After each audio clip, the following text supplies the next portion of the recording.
샬롬. 영상을 보러 오신 모든 분들께 감사의 말씀을 드립니다. 이번 영상은 유대인들의 결혼관에 대해 간략히 소개해드리는 내용을 담은 영상입니다. 결혼은 인생에서 하나의 중요한 큰 전환점 중 하나인 만큼 수많은 얘기가 유대교에 있지만, 이 영상에서는 신비롭게 이해해 볼 만한 내용들로 간추려서 소개해 보도록 하겠습니다. 자, 그럼 함께 보시겠습니다. 결혼은 유대교에선 거룩함 그 자체입니다. 영적인 얘기를 좀 안 할 수가 없는데, 유대교의 신비주의 내용을 다루는 카발라에서는 결혼은 남자와 여자가 잃어버린 자기의 반쪽을 찾아서 온전한 영혼을 완성시켜야 되는 의무가 인생에서 타고나는 의무 중 하나라고 얘기를 합니다. 잃어버린 반쪽이란 표현, 어디서 많이 들어보신 표현 아닌가요? 근데 유대교는 거기에 훨씬 실제적인 의미를 삶에 부여하고 있다고 이해하시면 되겠습니다. 유대교는 결혼하지 않는 자를 하셴께서 선사한 인생을 완수하지 못하는 불경으로 간주합니다. 해서 결혼은 유대교에서 인생에 있어서 반드시 해야 할 중요한 것으로 얘기하고 있고, 그 기원과 명령은 창조 때 사람에게 제일 먼저 주어진 계명으로 그것을 얘기하고 있습니다. 극단적인 금욕을 추구하거나 결혼에 대한 거룩함을 지나치게 강조하는 다른 종교들과는 달리 유대교는 훨씬 실제적인 삶의 균형을 위한 내용들을 다루고 있습니다. 너무 가볍지도 않으면서 너무 무겁지도 않아야 할 결혼 생활의 의미는 수많은 일화로도 탈무드에서 그 확인을 해볼 수 있습니다. 그 중에 하나 유명한 내용을 소개해드리자면, 내용은 히브리어를 통해서 함께 이해할 수 있는 탈무드를 통해 배우는 지혜의 예시입니다. 히브리어로 남자는 이쉬, 여자는 이샤라고 합니다. 같은 어근을 두고 있는 이 글자들에서 공통된 두 글자, 그리고 포함되지 않는 두 글자가 각각 나오는데, 먼저 공통된 글자는 애쉬라고 부르며 불을 의미합니다. 그 다음 포함되지 않는 글자는 야라고 부르며 하셴의 이름 중 하나를 의미합니다. 여러분도 잘 알고 계시는 할렐루야의 마지막 글자입니다. 여튼 이것이 결국 어떤 의미를 나타내는 것이냐, 남자와 여자가 하나됨에 있어서 그 둘 사이에서 하셴께서 함께하지 않으면 그 둘에게는 언젠가 꺼져버릴 불만 남게 됩니다. 또 하나 토라에서의 이야기를 더 해드리자면, 한글 성경에서 돕는 배필 또는 알맞은 협력자 등으로 얘기하는 히브리어의 원어가 에제르케네그도라고 하는데, 굳이 직역하면 맞서 도울 자를 얘기합니다.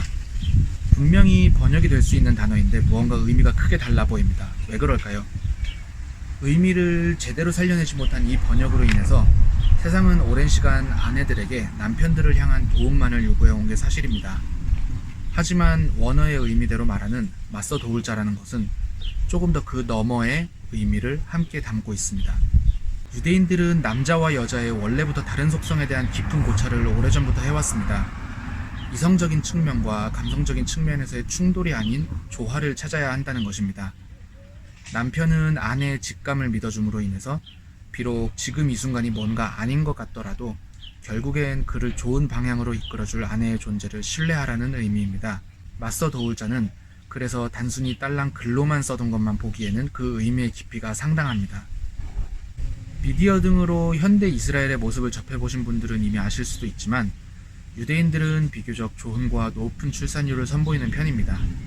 그 모든 것이 나이를 먹음과 육체적인 균형에 있어서 최선을 나타냄을 의미하며, 많은 자녀를 낳는 것은 이 세상에서의 축복의 의미를 담고 있기 때문에 그렇습니다. 이 개념은 이스라엘이 결코 부자 나라이거나 굉장한 복지국가라서가 아니고 그야말로 철저한 순종에 관련된 부분이라고 얘기할 수 있습니다. 믿음 때문이라고 표현하기도 조금 애매합니다. 왜냐하면 대가를 바라는 행동으로 표출하는 게 아니니까요. 토라로부터 설명되는 혼인의 중요성은 다음과 같습니다. 유대교는 혼인하지 않는 자는 언제나 음란의 죄를 짓기 쉬운 위치에 놓여 있다 라고 말합니다.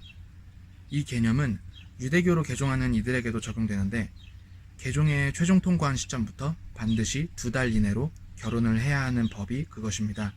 혼인에 관해서 또 한 가지 흥미로운 점은 유대인의 문화로 자리 잡고 있는 혼인계약서 크투바입니다. 제가 지금 들고 있는 이것이 크투바의 한 예시입니다. 그 안은 이런 식으로 생겼습니다.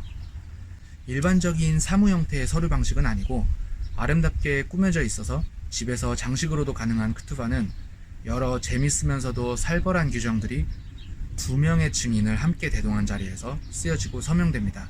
거기에는 남편이 아내에게 음식과 옷, 그리고 부부 생활을 언제 어떻게 그리고 성실하게 제공해야 함을 기재하고 혹시 모를 이혼 시에 붙게 될 막중한 위자료의 직접적인 액수까지 쓰여집니다.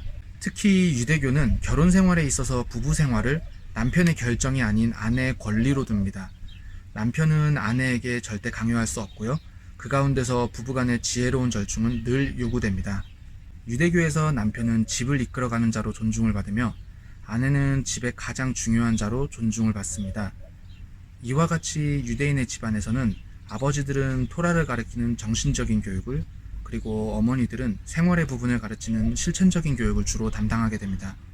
여기까지 유대인들의 결혼관에 대한 간단한 정리를 좀 해보았습니다.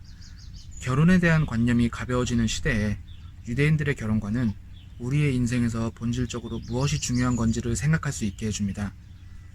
삶의 책임을 배워나가고 하심에 대한 사랑을 이해하는 부분에 있어서 결혼은 반드시 성실히 이행해야 하는 인생의 과업인 것입니다.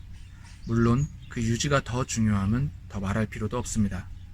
영상을 보시고 유대교, 유대인, 이스라엘에 관해 궁금하신 점들 댓글로 남겨주시면 차후 궁금하신 부분들을 주제에 맞는 영상에 참고하도록 하겠습니다.